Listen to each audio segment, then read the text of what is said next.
action by the KMA to impound vehicles of drivers who are not charging the approved fares, overcharging commuters or passengers, what do you make of it? Do you support it or you don't? Let's hear from you. Our WhatsApp number is 0540-448-747. Is this action, the right action? 0540-448-747. Now I've got the head of the urban transport at the KMA with me on the phone lines. His name is Randy Wilson. Mr. Wilson, good morning to you. Good morning, sir. And I trust all is well with you. By the grace of God, everything is fine. So, Randy, tell us about this operation by the KMA in arresting and impounding drivers' vehicles for overcharging or maybe charging unapproved fares. What went into this decision? Okay. Good morning to your listeners. The decision to enforce stemmed from the fact that the various transport unions have sat down with the ministry and agreed on price. And so if that agreement is pushed, it is expected that it gets implemented. Now, if there is any new directives as to increase or decrease, it has to be done by the same team that worked on it. And so the last meeting was a 15% reduction. And so we're expecting the transport operators to go ahead and get it reduced. But it is rather the contrary.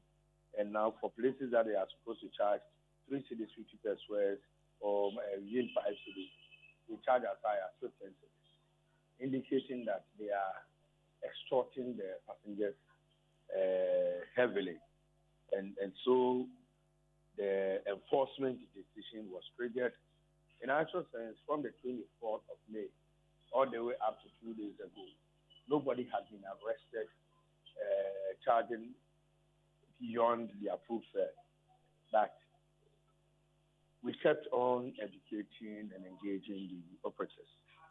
But looking at the fact that now they even want to go far and beyond the acceptable level, that is what triggered the enforcement activities to happen. And just as you said, we were able to arrest on the first day 22 vehicles. Yesterday there was a little action. We will get the figures as to the numbers that were paid yesterday, but we're expecting it to go a little down because people will get to hear that if you charge beyond what you are supposed to, you might be arrested.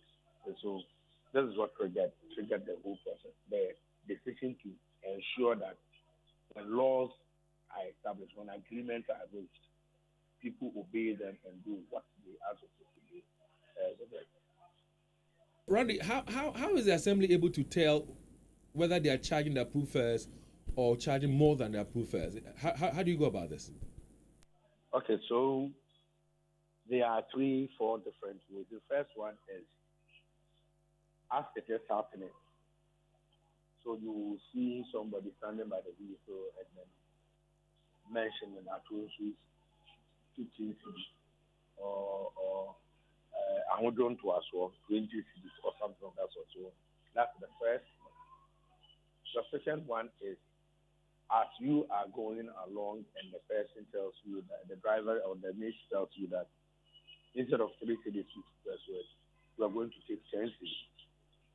That's another way of getting to know. Then if you meet a police officer, you can report that to the police officer, and on the spot, the driver gets apprehended. The third one is we've given phone numbers out, and we've asked that if you sit in a vehicle and you are charged beyond what you are supposed to, you take the vehicle number, you take the route you are on, and then the amount that you were charged, and then you text it to the KMA number. When you the number that was given. When we do that, we compile all of them. Crime does not expire. And so there's a compilation of everybody who picked the passenger from the 26th all the way up to yesterday. That the person charged, the driver charged beyond what is supposed to be charged. And a passenger in there picked the vehicle number and sent the information to us. We compile all of them.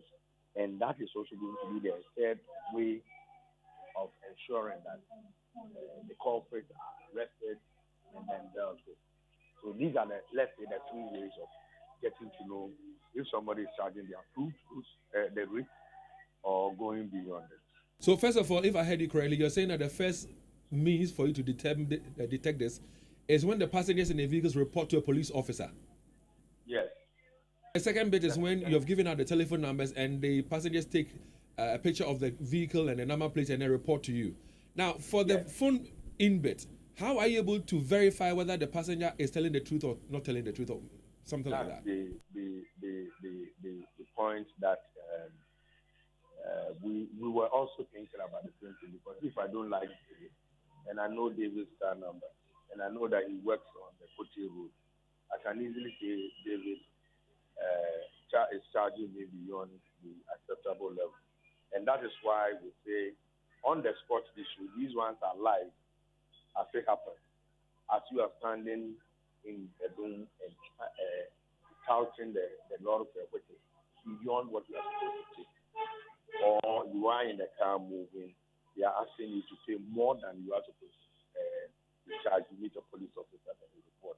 The third one is the option where if none of these two happen, then you have the option of sending in the phone number, the car number, the amount, and then the direction that you were on, that you were charged.